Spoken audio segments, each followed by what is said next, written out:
There are those that just want to be left alone, and those that just won't leave them alone.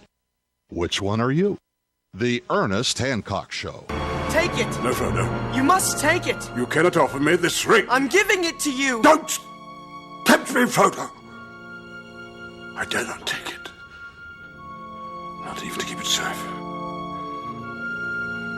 Understand, Frodo. I will use this ring from a desire to do good.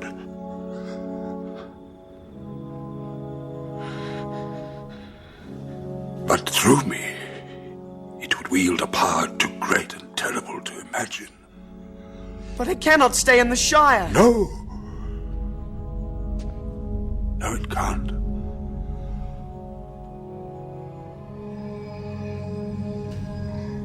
What must I do? What must I do? We have just heard from Phyllis Bennis. It was nice of her to come on and, bear the burden of having to talk to a libertarian. And, of course, it didn't take very long for her to understand our perspective. But she helps us understand the perspective of many others, do a lot of research over there. Whenever this is the trend that I see.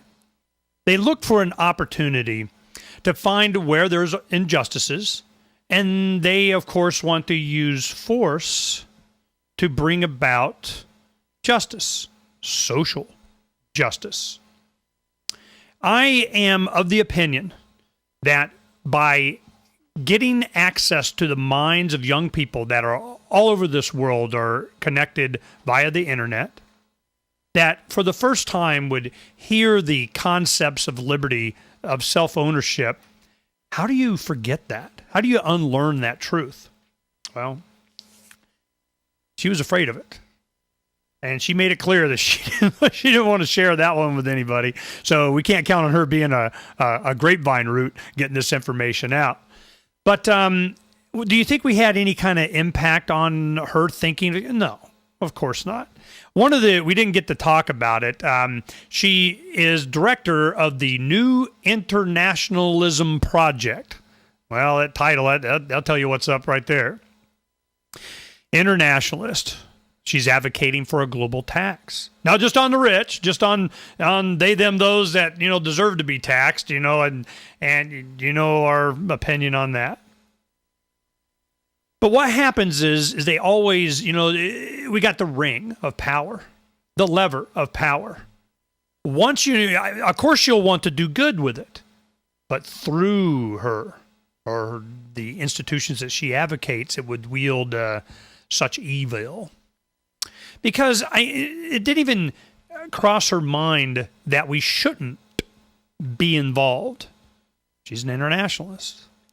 You got to look at it from a libertarian perspective to see how the neocons and the right are just the same coin, just the other side of what Phyllis Bennis was advocating. Of course, they want us to go around the world and doing whatever for whatever reasons that they have. She wants to do it for whatever reasons she has. And I remember, I really should look up the book and remember it was Pearl or Rubin. It was one of they both were in the Clinton administration. It had something to do with that. And I remember how it came about. I was doing a morning show, and I was afternoon at the time, and the morning show had some problem. People were sick or they had to go whatever, and they asked me to fill in, cover the morning show. Well, they had this gentleman booked. And they go, well, you want us to cancel? And I go, no, bring him on. Just give me his book. All I got to do is look at, the foreword and kind of read the first couple of pages and then read the last few pages of the book. And I'm sure I'll get it. Sure enough, there it was. There are so many poor people on this planet. The rich people need to take them under their wing. And we live a lower standard of living to provide them with a minimal standard of living by the standard that somebody created. Healthcare, AIDS, water, food. At what point you have half of the population of the entire planet living on a few dollars a day? And that was then. I bet it's even less now with inflation, certainly the purchasing power. So what can we do to really help these people? Free them. Free them between the ears. Free them from the concept that they must be ruled and taxed. Free them, free us. Do we seek what they advocate?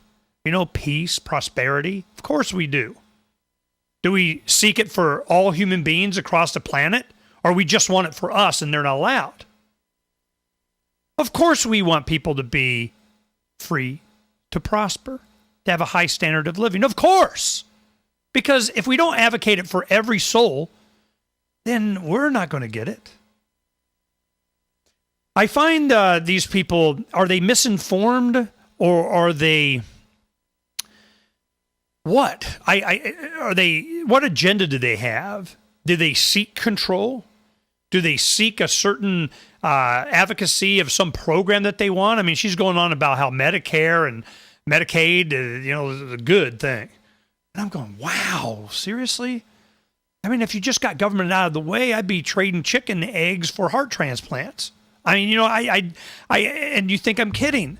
This is if you free people to interact voluntarily without licensing and all these regulations and controls and mandated insurance and what is and isn't covered and all this, it drives me crazy. I could spend an entire show on just talking about collective bargaining and what's happening with state budgets and so on. And if we just stop the wars, then look at all that money that we could redistribute for what they wanted. They don't even address the debt. Or the constitutionality of us invading or going. It wasn't that we did it. It was how we did it. And what other countries we should do it in. And how it always turns bad. They don't want to talk about that. We got a lot of work to do. And that's why I was so excited about Atlas Shrugged coming out. Because I know anyone that has done any research on not the book, but the impact of the book. I remember watching some black and white Mike Wallace talk show interviews with Ayn Rand right after she released Atlas Shrugged. And of course, it's in black and white, and it's kind of a dark studio, and there's cigarette smoke going everywhere. I mean, everybody smoked on television back in the day. And in this smoke-filled haze, you have Mike Wallace, which you may know now has been on 60 Minutes, I guess he's on, or was. And but he was a young man at one time, and he's interviewing Ayn Rand. The criticism and the full press media blitz on how evil her concept of objectivism or the proper role of government, they didn't want the infection into the minds of America of I own myself. Now, Ayn had problems when it comes to foreign policy because she came from Russia. She saw it as kind of the evil empire, kind of the Reagan thing, and that we were obligated as taxpayers and human beings in America to go free people around the world. So we hear a lot from the objectivist and from the Randians and a lot of Ayn Rand's proteges and so on talking about what our foreign policy should be to go free people with our tax money. So I would find that interesting, if not a contradiction, certainly. But that's where libertarianism is objectivism. Libertarianism is about coercion. It's about force. If you have to use force to extract them from individuals, to pay for the force that's imposed on other people around the world, how can you be good? How can you not expect to have abuses? Okay. So I'm interested in if foreign policy makes it into the Atlas Shrugged movie and how that's portrayed. We're in a very interesting time. I always thought I was born at just the right time to kind of get a perspective on a lot of things. I was born in 1961, so I was just old enough to remember when Neil Armstrong first stepped on the moon. That was very inspirational for a lot of us.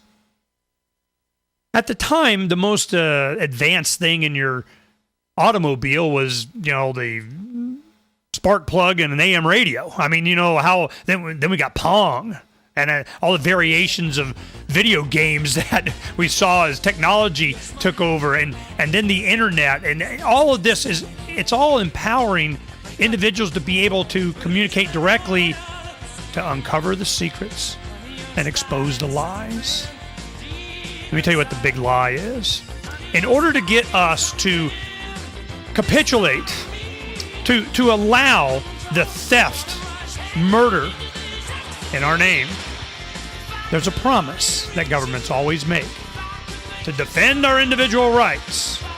But the first thing they advocate, once you give them that power to be there, is to take your money. I can't get past that. We have a lot of work to do, and I'm going to need your help because I want to be free just like you do.